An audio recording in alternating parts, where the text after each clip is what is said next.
ভারতের প্রবল প্রত্যাঘাতে এবার সুর নরম পাকিস্তানের। হঠাৎ এবার সুর বদল হলো পাক বিদেশ মন্ত্রীর। মঙ্গলবার রাত থেকে পাকিস্তানের বুকে চলে ভারতের সামরিক অভিযান অপারেশন সিঁদুর। একের পর এক জঙ্গি ঘাঁটি গুড়িয়ে দিয়ে আসে ভারতীয় সেনা। তারপর গতকাল ভোর রাতে পাকিস্তানের ঘরে ঢুকে 3 বায়ুসেনা ঘাঁটি উড়িয়ে দেয় ভারতীয় সেনাবাহিনী। আর এরপরেই পাকিস্তানের সুর নরম হয়ে যায়।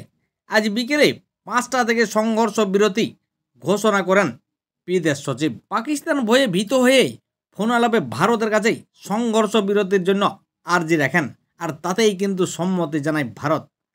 তাহলে পাকিস্তান বিপদের আজ বুঝেই কি সংঘর্ষ বিরতি চাইল ভারতের কাছে, নাকি এর ভিতরে অন্য কারণ রয়েছে?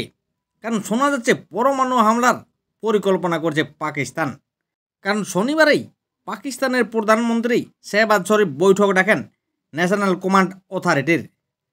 আর এরাই পাকিস্তানের পরমাণু অস্ত্র দেখভালের দায়িত্বে রয়েছে। আর এতেই সন্দেহের দানা বাঁধছে ভারতীয় সেনাবাহিনীর।